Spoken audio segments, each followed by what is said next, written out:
Hello, and welcome to a Morrowind thing. Anyone who's played Morrowind for long enough to get to Balmora knows about Caius Cosades, that old sugar tooth, and we also know he's Spy Master of the Blades, a position with an awful lot of responsibility, especially for someone addicted to a drug that's known to make users clumsy and stupid. So it begs the question, is he really addicted, or is it merely a cover story?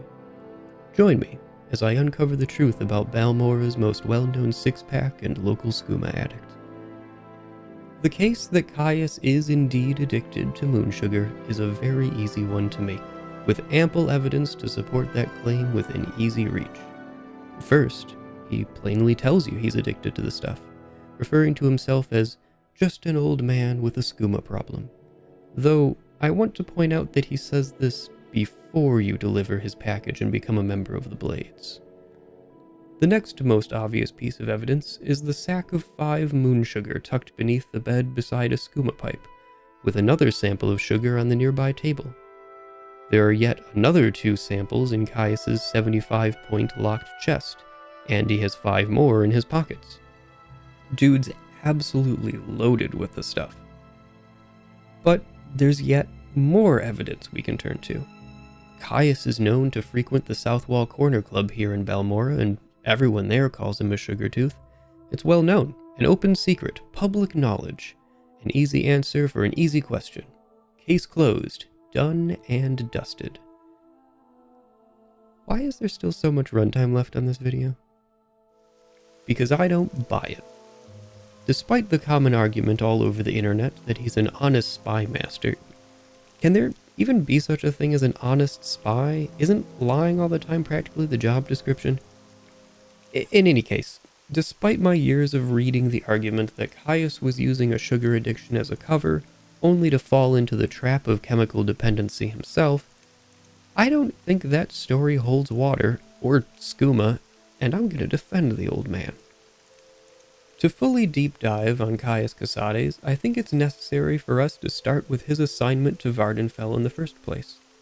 Emperor Uriel Septim VII has proven himself to be wise and sly and knows a great deal about a great many things. But part of what makes him so crafty is the way he shapes the events of history. He does not send in the troops for every minor inconvenience, or otherwise wield the power of his office like a barbarian with a cudgel. He's more akin to a surgeon with a fresh scalpel. He slips the right people into the right places and just lets them do their thing.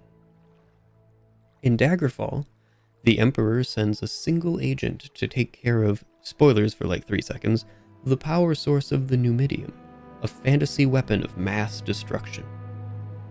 In Morrowind, he discharges the player onto the island of Vvardenfell with little direction and simply lets prophecy unfold to his benefit.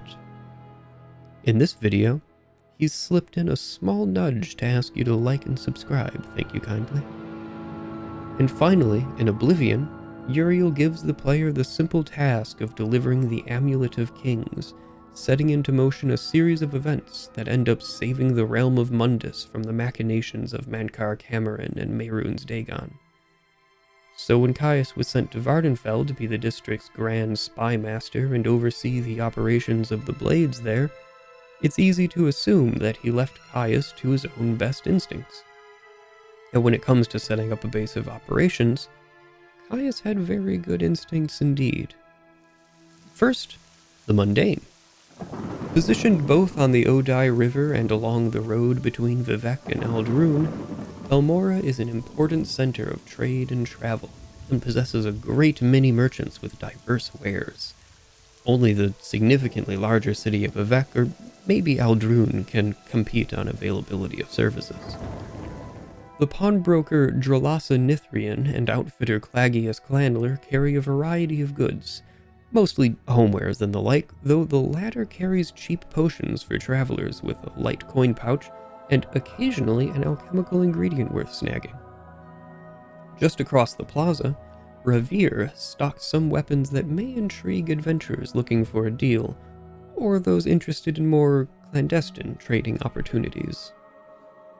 Just down the road, one may find Dorcia Darville's wonderfully well-stocked bookstore, including all 4 books of the brief history of the Empire, as well as complete sets of both the real Baron Zaya and the biography of Queen Baron Zaya.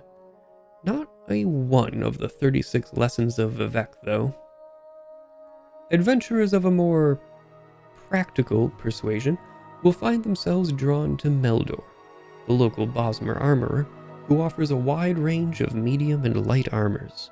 I can recommend no wood elf more strongly for skilled repair at fair prices.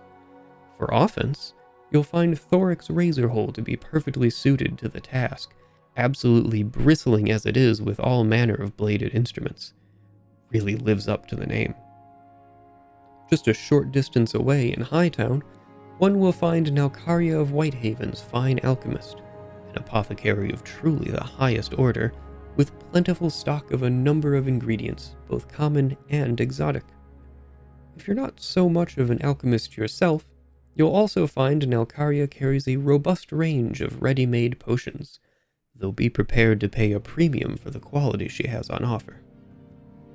Right next door, Millie Hastien is a clothier dealing in expensive, extravagant, and exquisite fashion pieces, which are sure to impress the nobles that live and work in Hightown, should you find yourself needing to speak to them.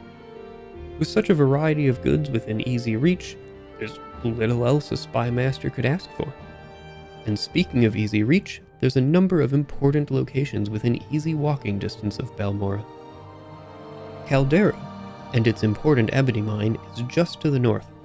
Quite practical since the Blades are actively monitoring the goings-on of the Caldera Mining Company. They suspect someone is skimming gold and raw ebony from the Empire's profits, but aren't sure who just yet. Just a hop, skip, and a jump down the southern road, the Moonmoth Legion Fort offers a convenient hideout in case things were to turn pear-shaped. A fully garrisoned fort ready and able to put up a fight. Not only that, but the fort itself is rife with services. An enchanter, apothecary, smith, and general trader round out the mundane services, while the fort's imperial cult altar makes it an extremely convenient target for travel using divine intervention. On a similar note, and on the opposite side of town, the local tribunal temple makes for an excellent Elmsivi intervention target, and everyone inside is a trainer or merchant of some variety as well. Even those that are not members of the temple will be able to make use of spellcrafting and enchanting services, as well as a range of spells, scrolls, potions, and enchanted items available for purchase, though mostly limited to restoration and defensive effects. You might also be able to find a pair of skill books in the temple, but I didn't tell you that. There's also the small matter of Balmora's prime positioning within Vardenfell's Siltstrider network, never more than a couple stops away from just about anywhere worth visiting, at least for the first half of the game. For more about that, check out my previous video about how walking around in Morrowind is awesome. The small coastal village of Saint-Denis might not be on most people's worth visiting lists, but for a spy, having expedient access to a friendly private port directly under the control of the long arm of the Empire is pretty good. Not to mention, it's the base of operations for fellow Blade Elone, who oversees the comings and goings of the port, monitoring for smugglers or other nefarious individuals, like troublesome player characters. Suran provides easy access to a major market, where the wealthy and highly influential plantation owners of the Ascadian Isles frequent to sell produce and, buy slaves? Look, it's not exactly what I'd call a great town, but it's a center of regional power all the same. Aldrune is the seat of power for House Redoran, one of the great houses of Morrowind and a major political faction on Vardenfell, and arguably some of the Empire's strongest opposition in the province, though they've been steadily losing ground to the Empire-friendly and nebulously Empire-backed House Hlalu. Aldrune also functions as a gateway to the northern reaches of Vardenfell, some very handy access to have. The final route for the Balmora Siltstrider is Vivek, the center of the Tribunal Temple's political and religious power, as well as the largest economic and population center of Vardenfell, if not the entire province. It's also only a short walk from Vivec to Ebonheart, the seat of House Hlalu's political control and an empire stronghold on the island.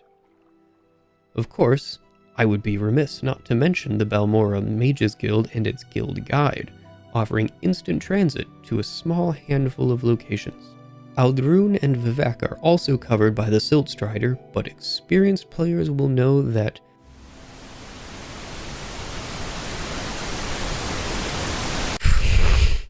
Messalini Mirinen, okay.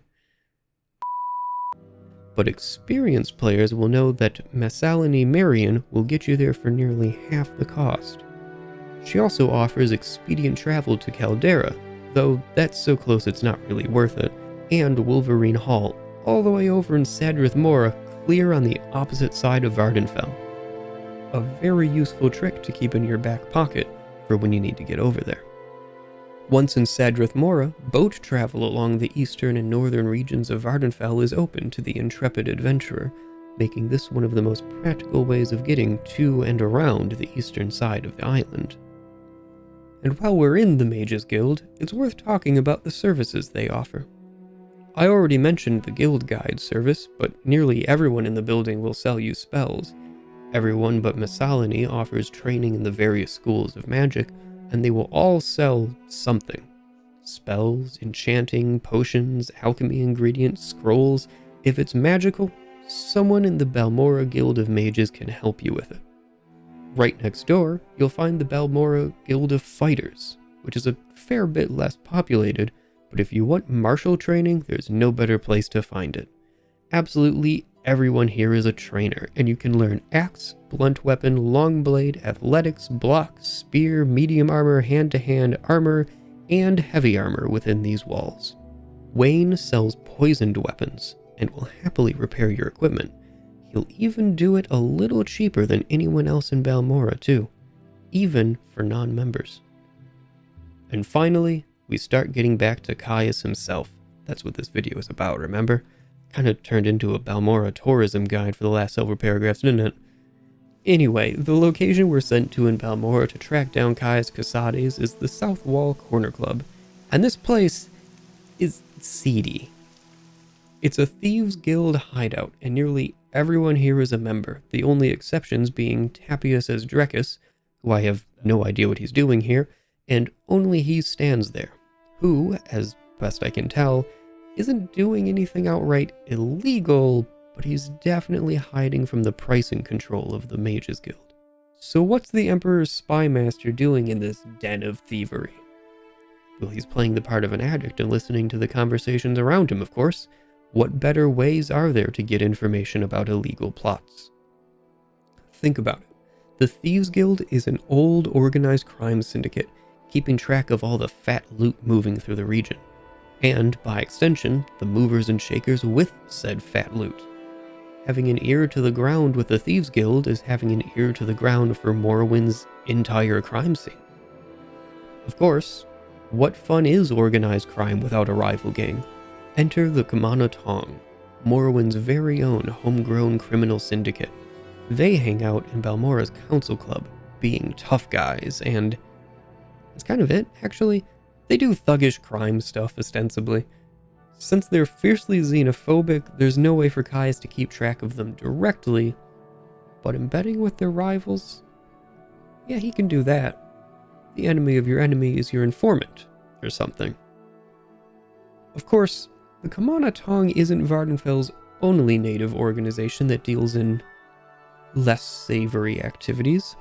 There's also the Morag Tong, though they function as legal contract killers.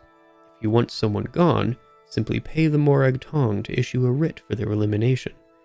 In Morrowind, life has a price, and the rich can afford to pay it. With their Balmora offices right in front of the Morag Tong's guild hall, the Hlalu Council guarantees that powerful nobles will often be in and out of the city, an excellent arrangement for some productive snooping and eavesdropping. And some old man lost to skooma and spirits? Why, who among the upper class would even give him a second sneer? But in the lower classes, a lot of people notice him, actually. Let's see what those most familiar with Caius have to say about the guy. There are two groups of people that have something of interest to say about Caius: his fellow Blades and patrons of the Southwall Corner Club. We'll start with the Blades agents under his command, though they don't actually say much about Caius. While they each have something unique to say when you first talk to them, and they'll explain a little about what their given task is, they all say the same thing about Caius. He's okay, sour, a worrier, but he knows his job and leaves us alone to do ours. Nothing about sugar, skooma, drink, nothing at all. He's instead referred to as a capable, hands-off manager, if a little pessimistic about the state of the world. We can even see his management style in-game for ourselves. Caius gives us missions, and maybe a pointer or two, but mostly lets us determine the best way to complete the mission ourselves. As for Caius's reported pessimism, there's plenty to back that claim up.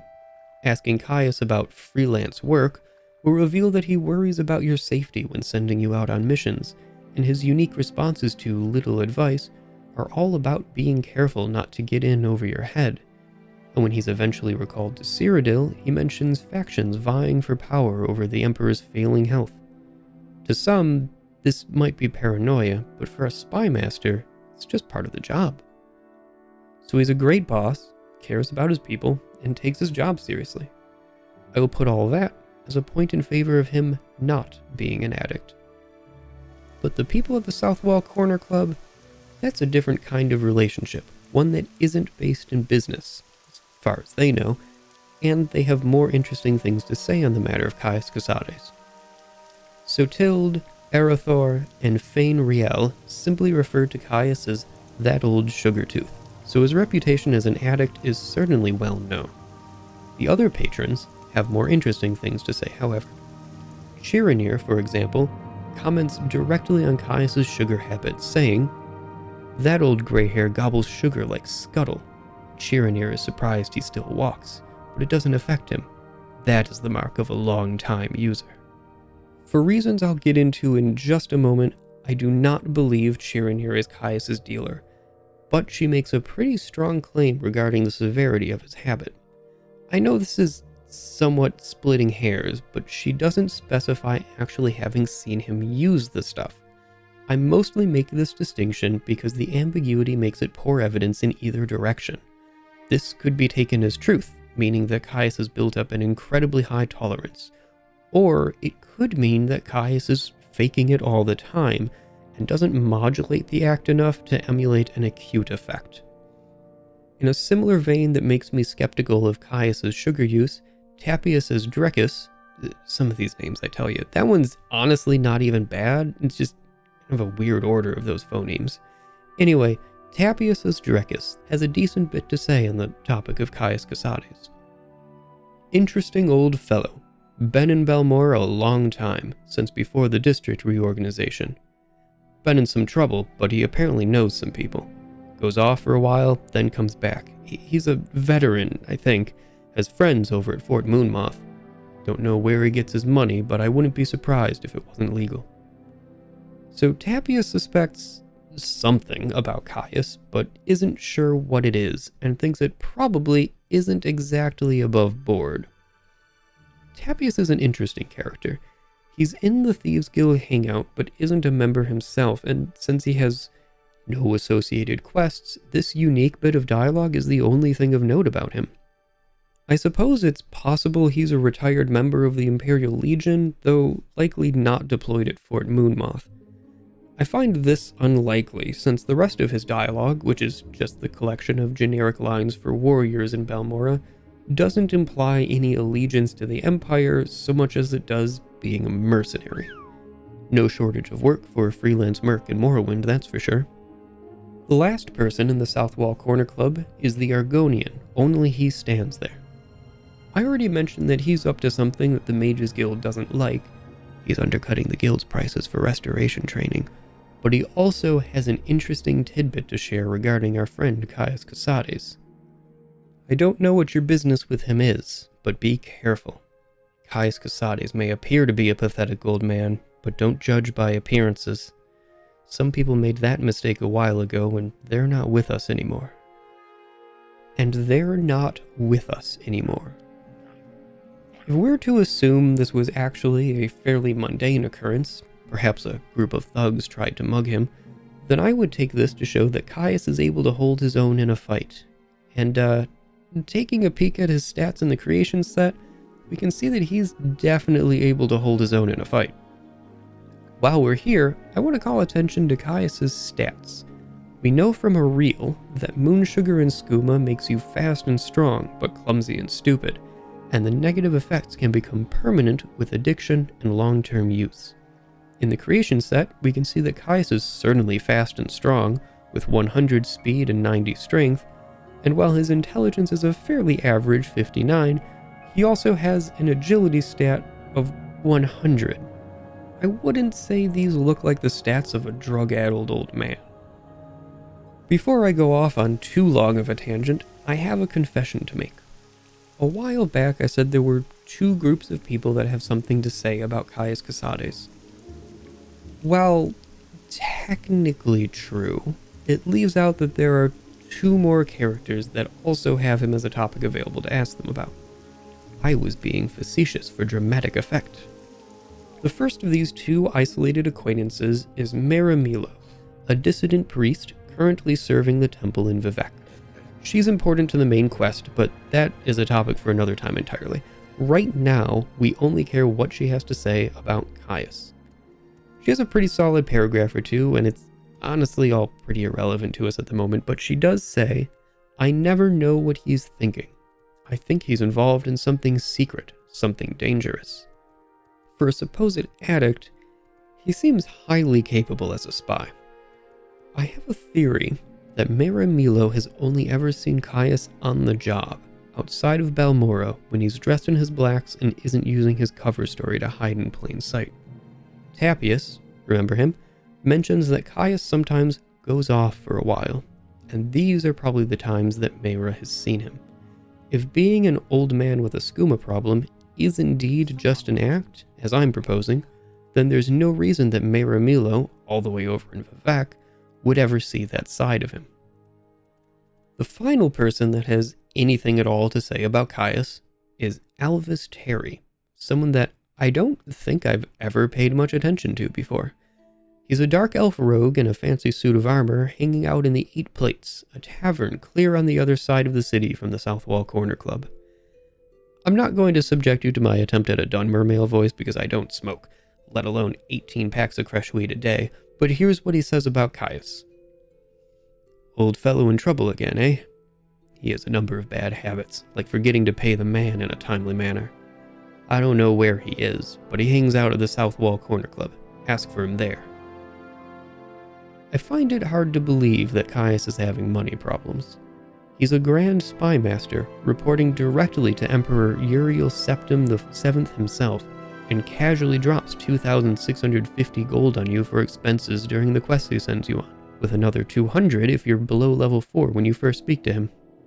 Perhaps this is also part of the act. Just a pathetic old man with a skooma problem and barely 2 coins to rub together for rent.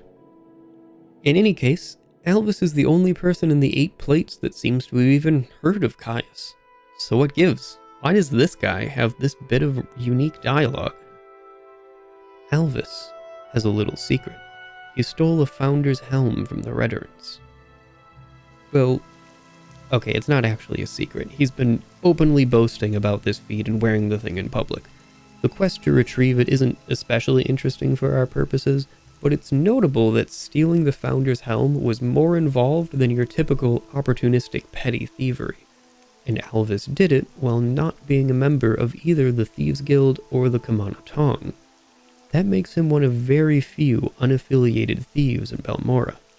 Why does that matter? Well, a thief needs a fence, and an addict needs a dealer, and I believe that is the connection that Alvis shares with Caius. Unlike Oblivion and Skyrim, merchants in Morrowind aren't able to divine what goods are stolen and will happily buy stolen goods, though they are able to identify things that were stolen from them. It's up to the player to remember what was stolen from whom, as selling things to the person you stole them from will earn you a bounty right quick. That said, there are a handful of merchants in Morrowind that go a little further than that in skirting the law. That is, they're willing to deal in Moon Sugar and Skooma. Being a fence would be right in the wheelhouse of these merchants. Of these few merchants, and there are only 4 on the entire island, 2 of them are in Balmora. Ajira in the Mages Guild, and Ravir in his standalone shop. There is one other Khajiiti merchant in Balmora, Chiranir in the Southwall Corner Club, but she doesn't deal in ingredients at all. Between Ajira and Ravir, I believe there is only one option for who could be Caius's dealer. Ajira is... how do I put this? Man, she's just a cute, nerdy kitty with a special interest in alchemy. She's willing to buy Moon Sugar because it has alchemical uses. Damn the legality of it. But Ravir? Well, he's a little sketchy right off the bat.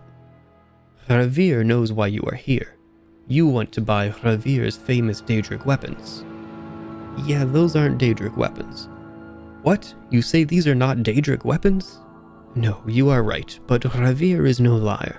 When you wish it, Ravir's fiend, demon, and devil weapons will be as sharp as fine Daedric and as light as a Netch air sac. The magic lasts a short time, but long enough to punch through the toughest armor. Ravir buys them direct from the Telvanni. You will not find any cheaper in all Balmora.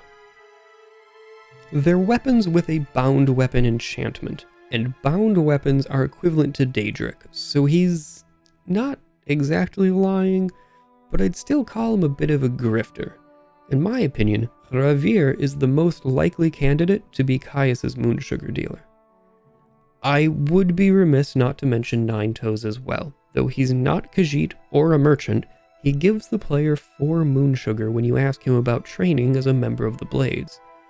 It's possible he's Caius's dealer, but I don't feel like Caius would implicate a fellow Blades member like that. Ultimately, who Caius's dealer is a bit of a moot point in terms of determining how hooked on the stuff he is. He'll of course have a dealer if he's addicted, but he'd also maintain a connection with a dealer just to keep up appearances, even if he isn't actually addicted. But most of my quote-unquote evidence doesn't actually say anything about Moon Sugar, I hear you saying. That's because, well, there's not much dialogue that directly mentions Moon Sugar in relation to Caius, so the evidence for either argument is pretty weak, if I'm being honest. There is, however, one more line that Caius himself has the last time you see him before he gets recalled back to Cyrodiil. Internal politics. Some concern about my sugar. I thought about refusing the recall, but they have members of my family back in the capital.